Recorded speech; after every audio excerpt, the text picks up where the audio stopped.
Boys, the Los Angeles Rams have officially become the team to beat in the NFL. If you guys do enjoy the video, leave a like, subscribe. I'll catch you next time. Peace. Boys, last night the Rams absolutely dog walked all over the Tampa Bay Buccaneers.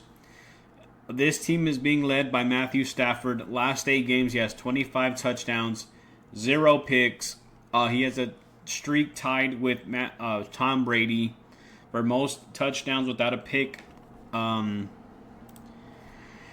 Total, he has 30 touchdowns, 2 interceptions. He's an MVP frontrunner at the moment. So obviously, he's leading this team down the field every single time. He has Davante Adams, somebody that's absolutely winning every single 1v1 inside the 5-yard line. Basically, the Rams' version of a tush push.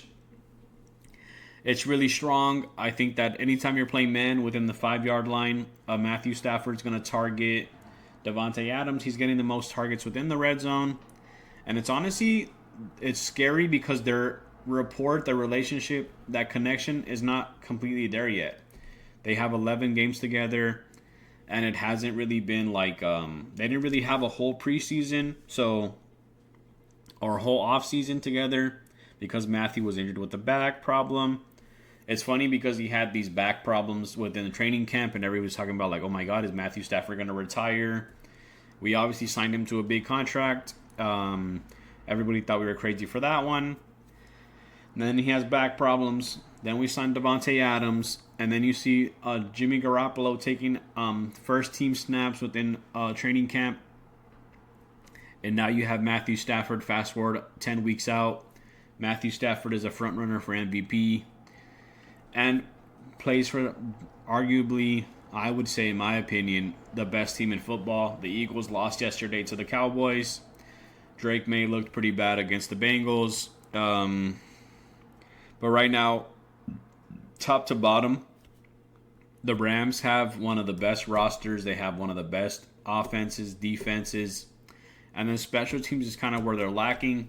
But they did sign thicker kicker Mavis, and he kicked a couple field goals yesterday. They were really clean, really good. Obviously an upgrade from Joshua Carty. For whatever reason, that man was having like confidence issues. But I mean, back to Matthew Stafford. He's playing out of his skin. This is a touchdown to Davante Adams. A wheel route. 1v1. You're never going to beat him. Mr. McCullough was getting absolutely beat. And Davante Adams is going home after that one, 28-7. I think the Rams won 31-7. Something like that. And then you obviously have Davante Adams. You have Kyron Williams. You have Blake Corum. You have Tyler Higbee, who is on IR at the moment. Colby Parkinson. Trey Ferguson, a draft pick out of Oregon. He's really good. Kind of has like that wide receiver build. Plays tight end.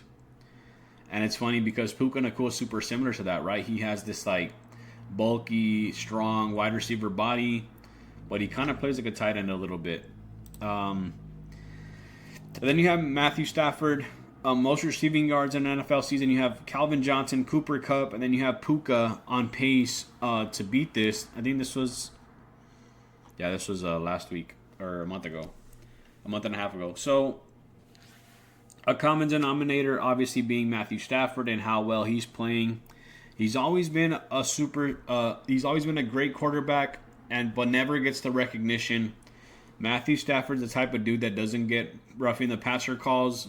He gets hit really hard. No call for him. He's not a Mahomes. He's not a Josh Allen. He's not a Lamar Jackson. He's not a Joe Burrow. But for me, Matthew Stafford, obviously the best player that I've seen play for the Rams. Had times with Jared Goff that I didn't really love him, which is why I'm not too high on the Lions. But I digress. We have the Rams defense. Chris Shula, second-year man. Second-year defensive coordinator, been with the team for a while now. He took over the defensive coordinator job from Raheem Morris when he became the head coach of the Falcons. And within this defense, we have 2 first-round picks, Jared Verse and Emmanuel Forbes. Forbes was a pick for the Commanders.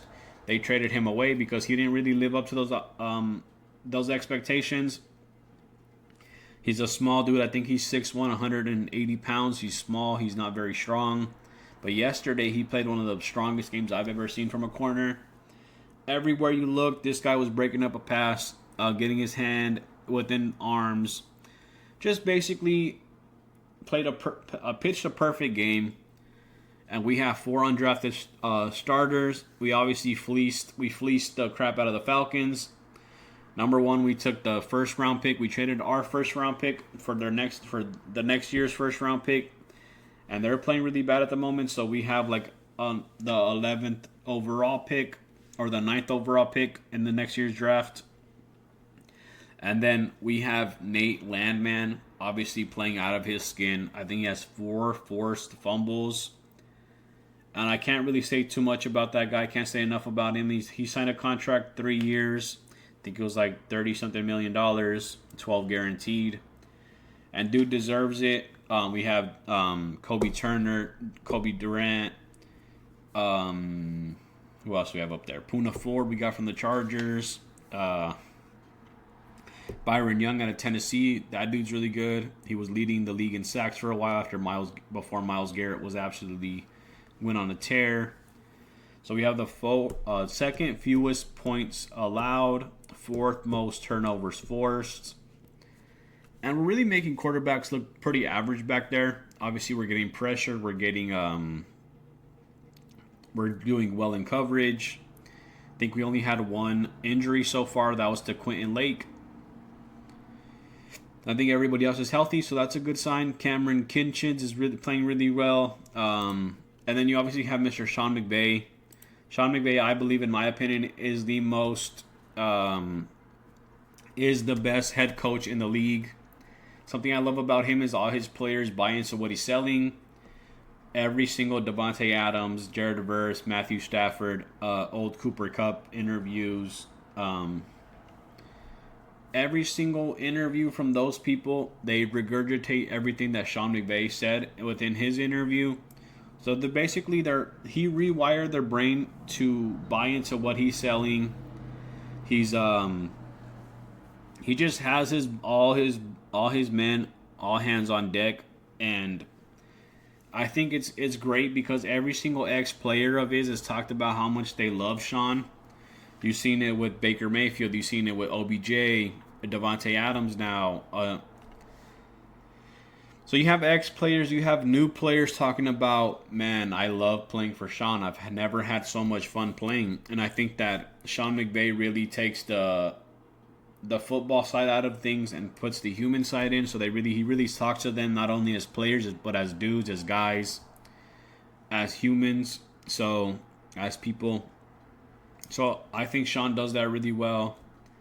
Obviously, it kind of helps because he's so young. So it really kind of helps to be like, yo, I understand what you're going through.